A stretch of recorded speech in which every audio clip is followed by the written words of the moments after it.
ഇന്ന് നമ്മൾ ചെയ്യാൻ പോണത് നമ്മളെ ചോറിനും ചപ്പാത്തിക്കും ദോശയ്ക്കും ഒക്കെ പറ്റിയ ഒരു തക്കാളി ചമ്മന്തിയാണ് കേട്ടോ. നല്ല എരിവും പുളിയും ഉപ്പും ഒക്കെ ഉണ്ട്.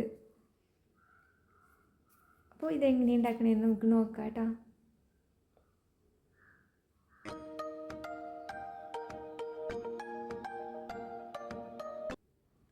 ഇതിനായിട്ട് 6 തക്കാളി എടുത്തിട്ടുണ്ട്, 2 സവാള എടുത്തിട്ടുണ്ട്, പിന്നെ കുറച്ച് 5-6 വെളുത്തുള്ളി, പിന്നെ എരിവിനനുസരിച്ചിട്ട് മുളക് ഇട്ടത് ഒരു 7 ഉണക്കമുളക് എടുത്തിട്ടുണ്ട്. പിന്നെ പുളിയാണ് വേണ്ടത്. അപ്പോൾ നമ്മൾ ഒരു പാത്രം വെച്ച് എണ്ണ ചൂടാകുമ്പോൾ അതിലേക്ക് വറ്റൽമുളക് ആദ്യം വറുത്തെടുക്കണം, അല്ലെങ്കിൽ അത് ശരിക്ക് മൊരിഞ്ഞ് കിട്ടില്ല.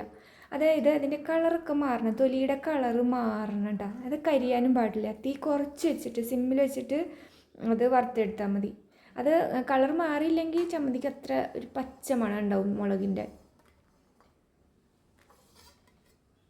ഇതിപ്പോൾ ഭയങ്കര കളർ ഡാർക്കായിട്ട് തോന്നുന്നത് ആ വെയിലിൻ്റെ ലൈറ്റ് കാരണമാണ് കേട്ടോ.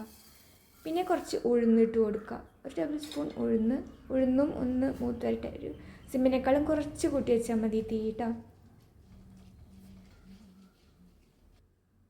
പിന്നെ നമ്മുടെ വെളുത്തുള്ളി എടുത്ത് വെച്ചത് ഇട്ട് കൊടുക്കുക, കറിവേപ്പില ഇട്ട് കൊടുക്കുക.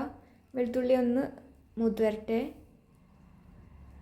ഇപ്പോഴൊന്നും തീ കൂട്ടി വെക്കണ്ട കേട്ടോ, കാരണം അപ്പോൾ ഉഴുന്നൊന്നും കൂടെ മൂപ്പ് കൂടും. പിന്നെ നമ്മൾ അരിഞ്ഞ് വെച്ചാൽ സവാള ഇട്ട് കൊടുക്കുക. സവാള ഇട്ട് കഴിഞ്ഞാൽ പിന്നെ ഫ്ലെയിം കൂട്ടി വെച്ചോ, പിന്നെ ഇനി ഒന്നും കരിഞ്ഞു പോവില്ല. അങ്ങനെ സവാള നന്നായിട്ടൊന്ന് വഴണ്ട് വരട്ടെ.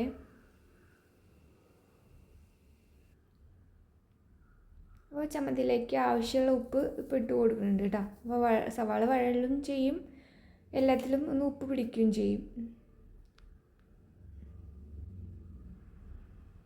പിന്നെ നമ്മൾ കോൽപ്പുളി കഴുകിയൊക്കെ വെച്ചിരിക്കുന്നതുണ്ട്, അതിങ്ങനെ പിച്ച് ഇട്ട് കൊടുക്കുക. അപ്പോൾ നമ്മൾ അരയ്ക്കുമ്പോൾ അങ്ങനെ കട്ട പിടിച്ച് കിടക്കില്ല. അതും കൂടെ നന്നായിട്ടൊന്ന് വഴറ്റിയെടുക്കുക.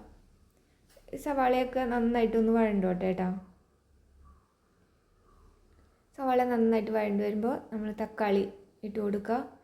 തക്കാളി ഇട്ട് കൊടുത്തിട്ട് ഫ്ലെയിം നമ്മൾ കൂട്ടിയിട്ടാണ് വെച്ചിരിക്കുന്നത്. അപ്പോൾ അങ്ങനെ തന്നെ ഇട്ട് ഒന്ന് മിക്സ് ചെയ്ത് മീഡിയം ഫ്ലെയിമിലിട്ടിട്ട് ഒന്ന് അടച്ചു വയ്ക്കുക. അടച്ചു വയ്ക്കുമ്പോൾ വേഗം തന്നെ അത് വാടി കിട്ടും. ഒരു 2-3 മിനിറ്റ് വെച്ചാൽ മതി കേട്ടോ. അത് കഴിഞ്ഞപ്പോൾ നമ്മുടെ തക്കാളി നന്നായിട്ട് വാടി. ഇനി നമ്മൾ അടച്ചു വെക്കേണ്ട, തുറന്ന് വെച്ച് കുറച്ച് തീ കൂട്ടി വയ്ക്കുക. ഫ്ലെയിം കൂട്ടി വെച്ചിട്ട് അതിൽ എണ്ണ തെളിയുന്ന വരെ, ഇതിൽ വെള്ളമൊക്കെ പോണ വരെ നന്നായിട്ട് വഴറ്റിയെടുക്കുക. അത്രയ്ക്കുള്ളൂ പണി കേട്ടോ. ഇതിന് വെള്ളമൊക്കെ, തക്കാളിയുടെ വെള്ളമൊക്കെ പോയി കുറച്ചൊന്ന് ഡ്രൈ ആയില്ലേ, അതുപോലെ കിട്ടണം.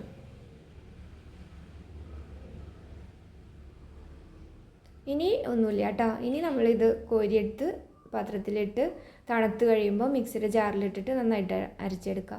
വേണമെങ്കിൽ നമുക്ക് നാളികേരം കൂടെ ചേർക്കാം കേട്ടോ. കുറച്ച് 2 പിടി നാളികേരം കൂടെ ചേർത്താലും നല്ല സ്വാദ് ഉണ്ടാവും ചമ്മന്തിക്ക്. അപ്പോൾ മുളക് കണ്ടില്ലേ, നല്ല ഇങ്ങനെ കളർ കുറച്ച് മാറണുണ്ടോ, അങ്ങനെ തന്നെ ചുമന്ന കളറായിട്ട് തന്നെ കിടക്കാൻ പാടില്ല. അപ്പോൾ അതേ നമ്മൾ മിക്സിയുടെ ജാറിൽ അരച്ചെടുത്തു.